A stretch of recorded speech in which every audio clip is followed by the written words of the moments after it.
Hello all. Today's session is on global trade trends. First of all, let us understand what is the meaning of foreign trade or international trade. So, foreign trade is actually exchange of capital goods and services across international borders or territories. Now, in most countries, it represents a significant share of gross domestic product. While international trade has been present throughout much of the history, its economic, social, and political importance has been on the rise in the recent centuries. So basically, what does international trade does? It allows countries to expand their markets and access goods and services that otherwise may not have been available domestically, right?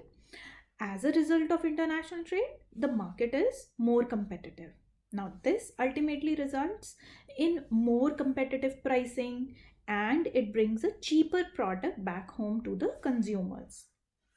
So, trading globally gives consumers and countries the opportunities to be exposed to goods and services not available in their own countries or which would be more expensive domestically.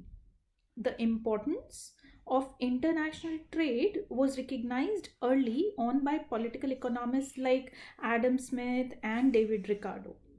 Now, still, some argue that international trade actually can be bad for smaller nations, putting them at a greater disadvantage on the world stage. If we really want to understand international trade, it has been the key to the rise of the global economy. In the global economy, supply and demand, and therefore prices, they both impact and get impacted by the global events. We have to understand this specifically. So, for example, political changes in Asia, right? They could result in an increase in the cost of labor.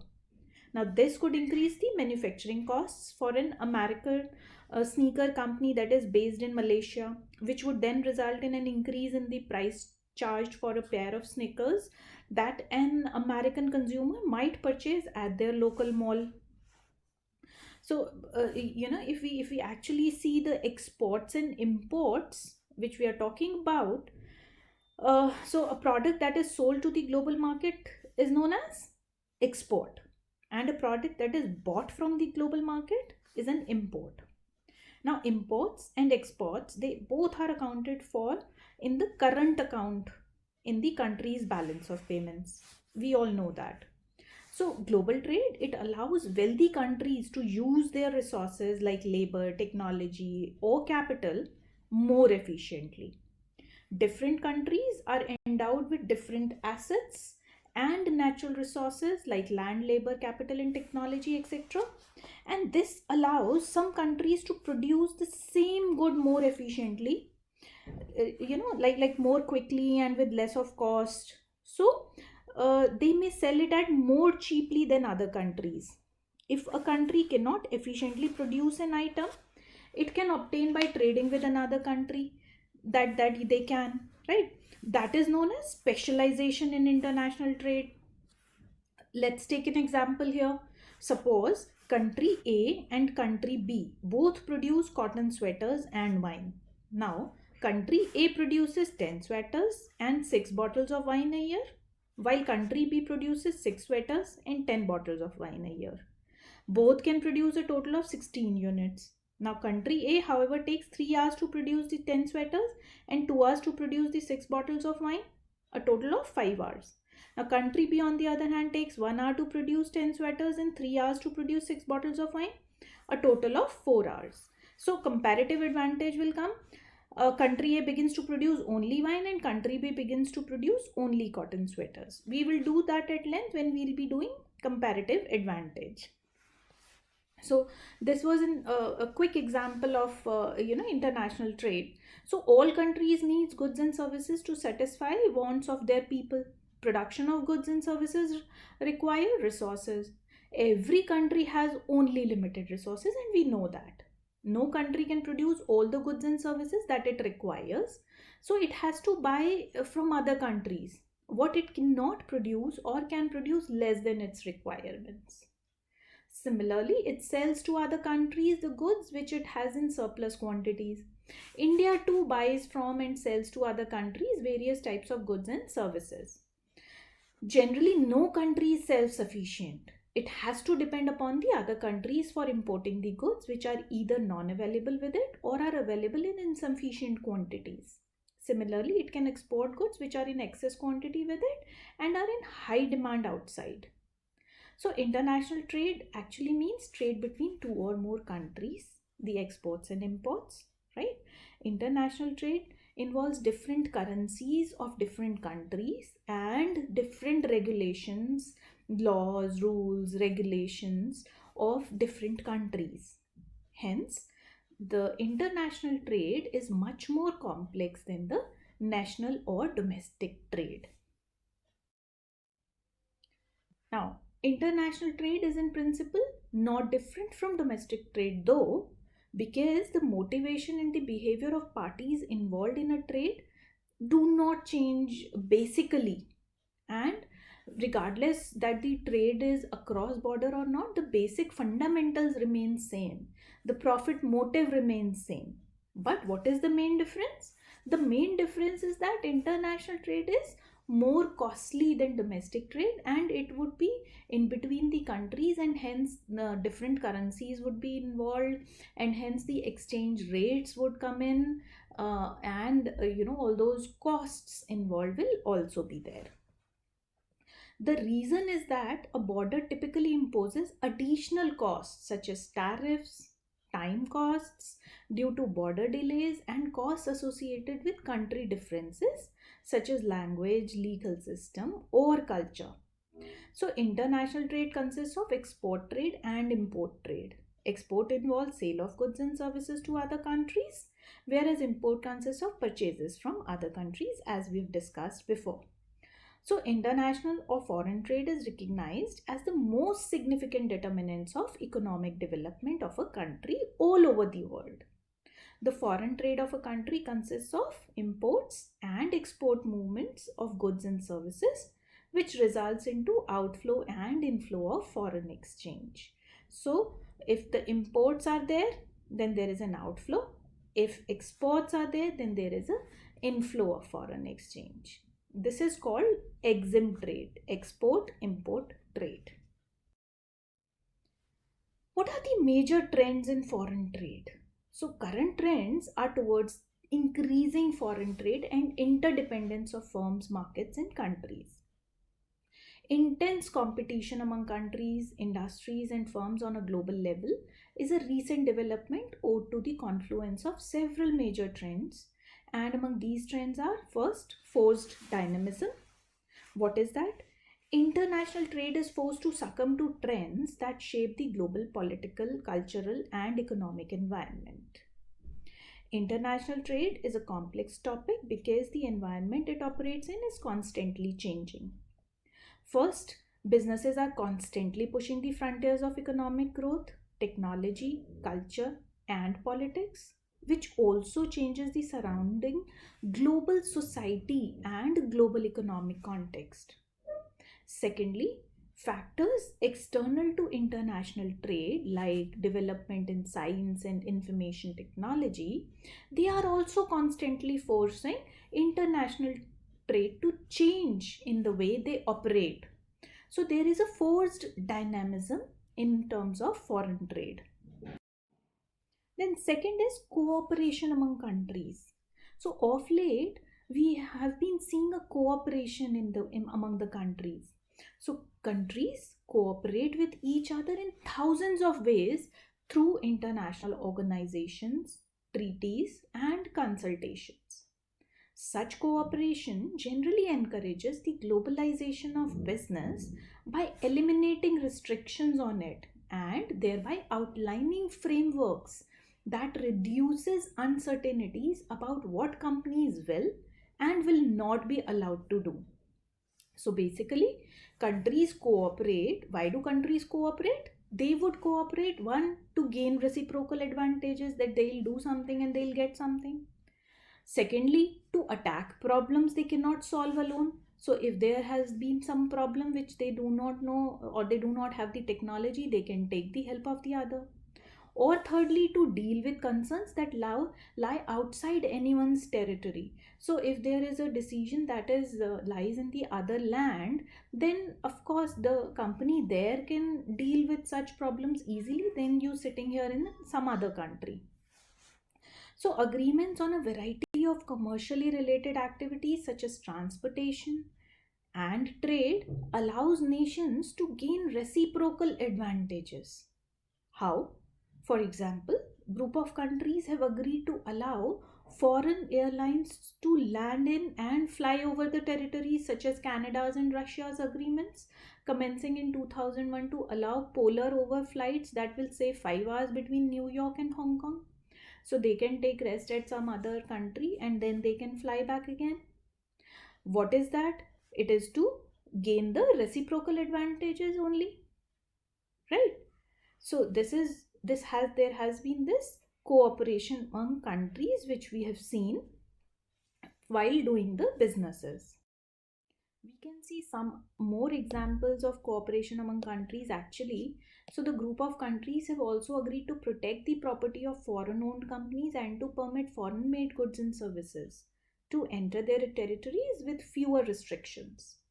Now, in addition, countries cooperate on problems they cannot solve alone, such as coordinating national economic programs, including interest rates, so that global economic conditions are minimally disrupted, and by restricting imports of certain products to protect endangered species.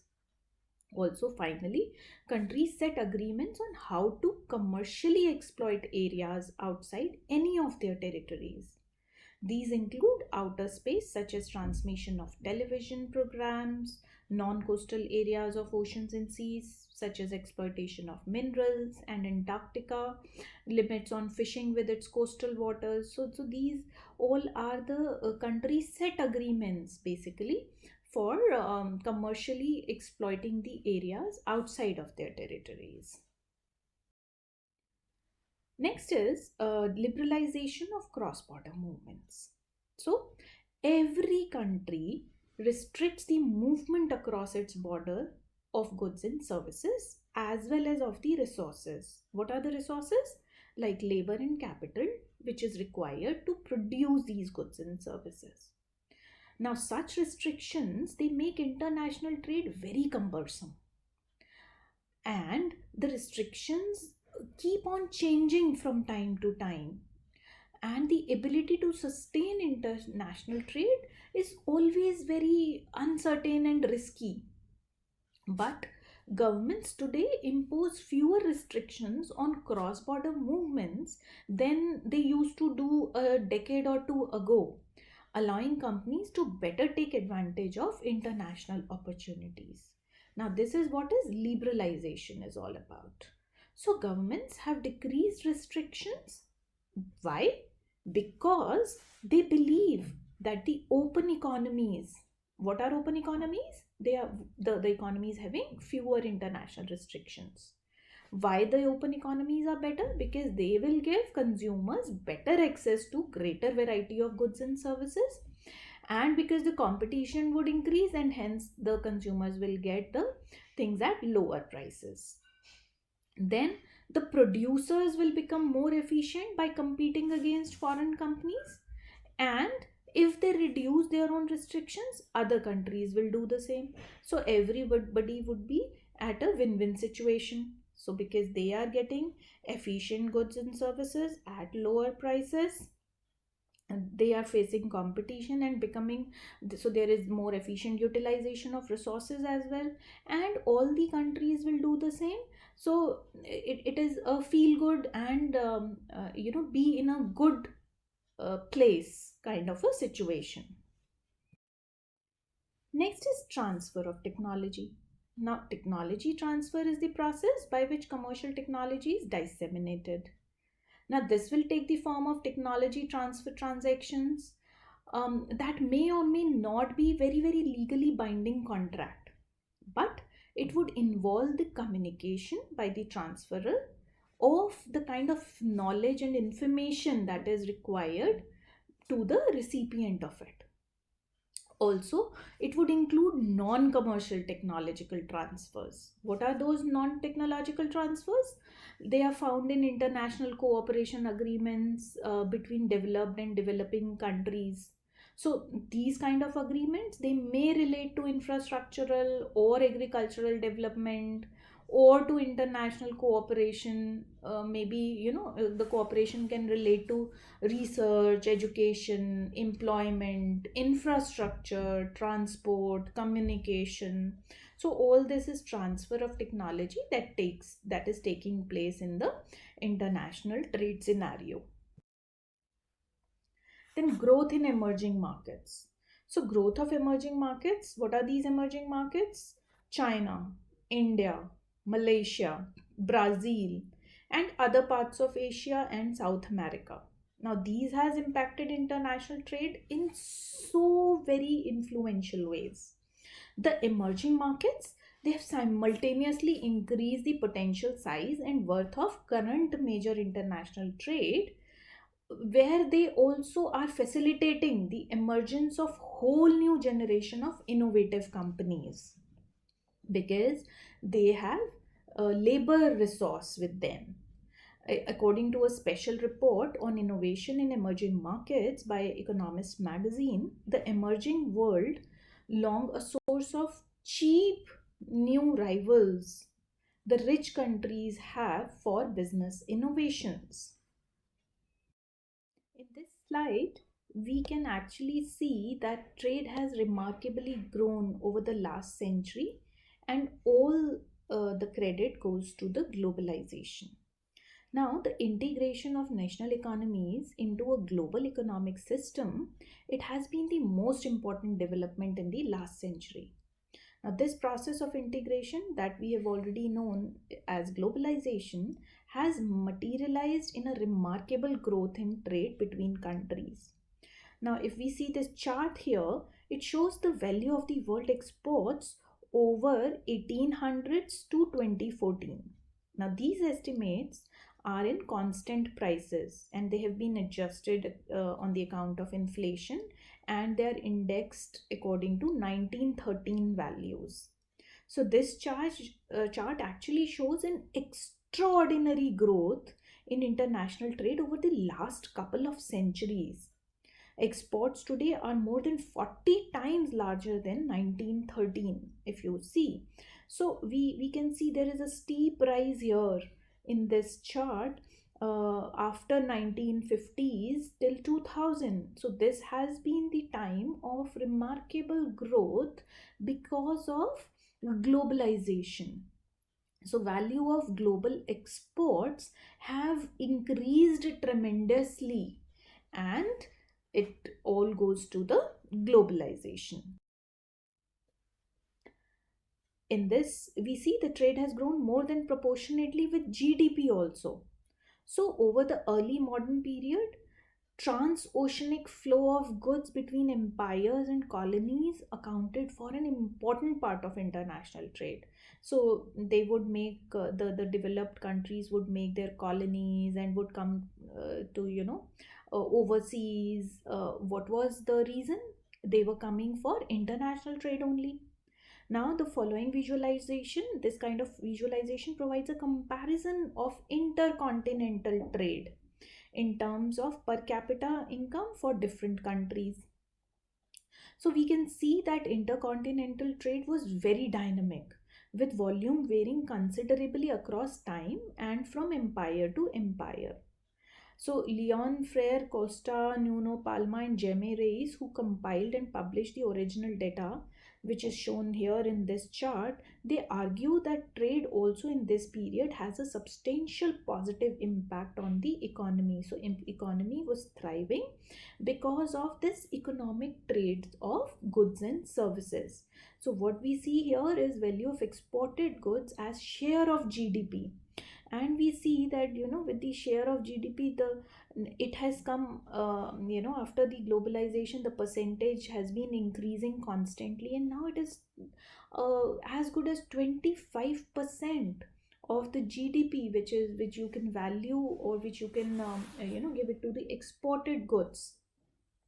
So this has been a remarkable growth which we can see in this chart here. So there has been two waves of globalization. The first wave of globalization started in 19th century, and the second one after World War II. From the previous graphs, we know that actually the wave came, the second wave was much more influential, right? So until 1800s, there was a long period characterized by persistently low international trade. Globally, the index never exceeded 10% before 1800. This then changed over the course of 19th century when technological advances triggered a period of market growth in world trade. And this actually is known as the first wave of globalization.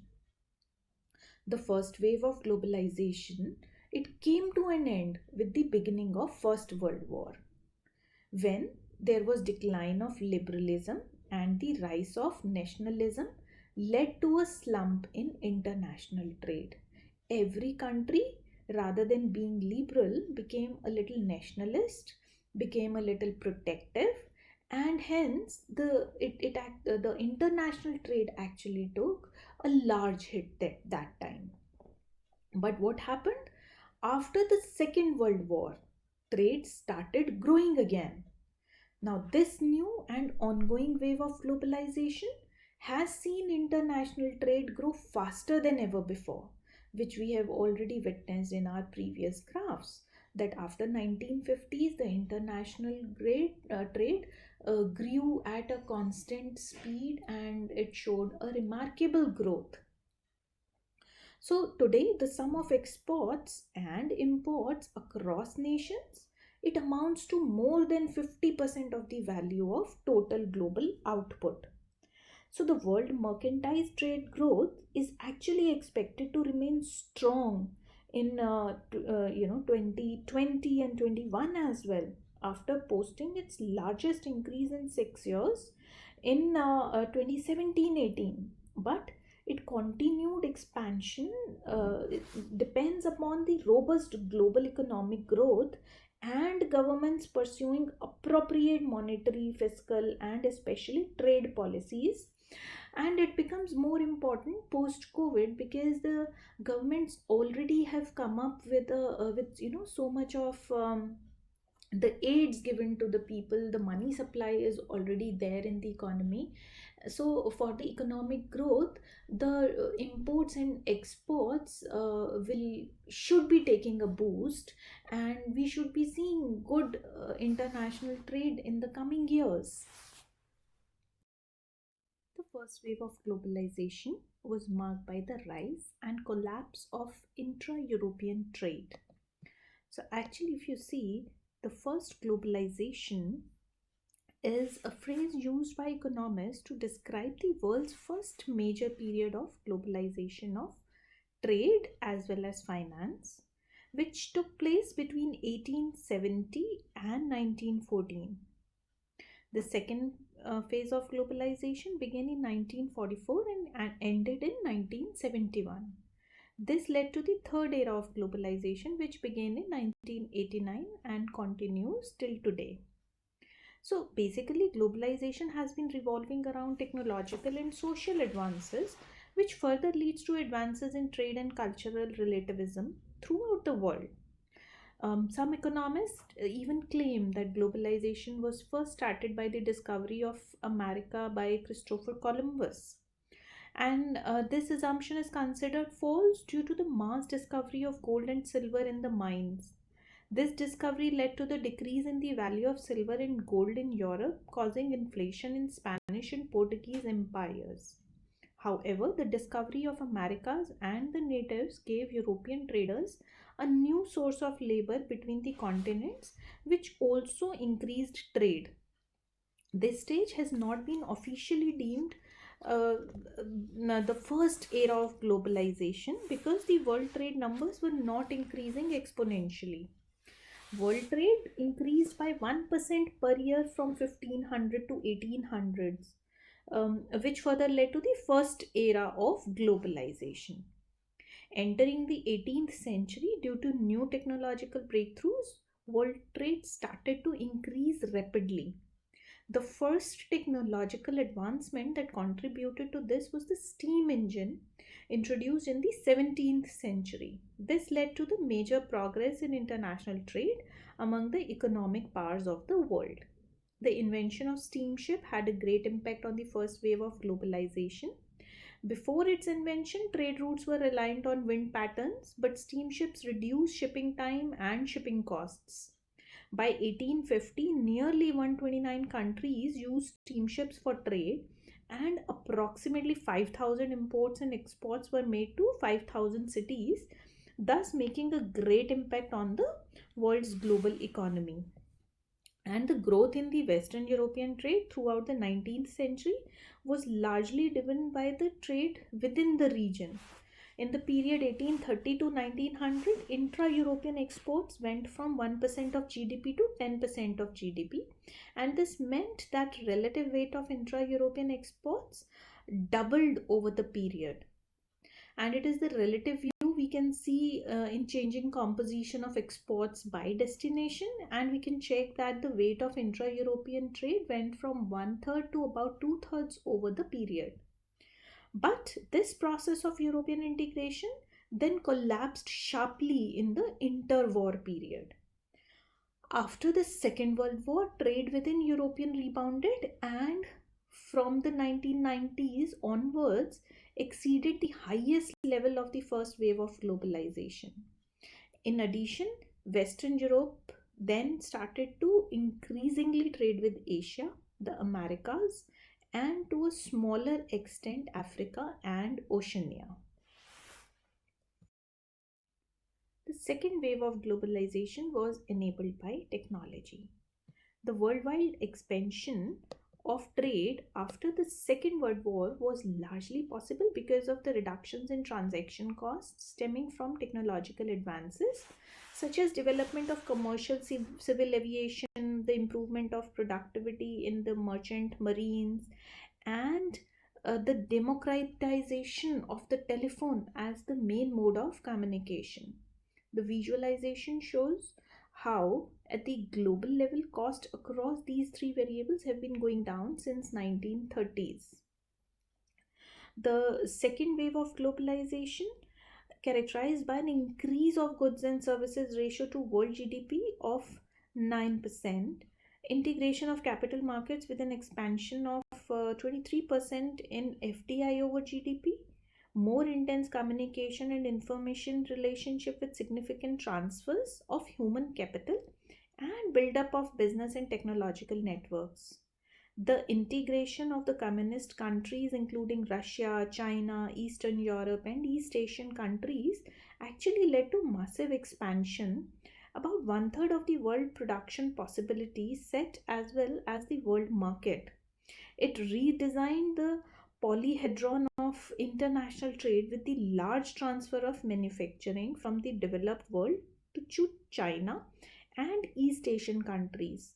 The transfer of technology with the intensification of trade and investment led to an unprecedented convergence in East Asian countries and a reduction of 400 million persons under the poverty line, predominantly in China and India. Another major contribution has been an integrated index of trade costs at national and international level that reflects technological progress and trade integration. The increased differentiation and geographical reallocation in factor endowments across the world, they actually fully explain the globalization. So the reductions in transaction costs had an impact not only on the volumes of the trade but also on the types of exchanges that were possible and profitable. The first wave of globalization was characterized by inter-industry trade. This means that the countries exported goods that were very different to what they imported. England exchanged machines for Australian wool and Indian tea. As transaction costs went down, this changed. In the second wave of globalization, we are seeing a rise in intra industry trade. That is, the exchange of broadly similar goods and services is becoming more and more common. France, for an example, now both imports as well as exports machines to and from Germany. Exports and imports in real dollars is to be seen as well. So, expressing trade values as a share of GDP tells us the importance of trade in the relation to the size of economic activities. Let us now take a look at trade in monetary terms. What does it tell us? It tells us the importance of trade in absolute rather than relative terms. Now, this chart actually shows the value of exports, that is, goods plus services, in dollars, country by country. All estimates are expressed in constant 2010 value of the dollar. That is, all values have been adjusted to correct for inflation.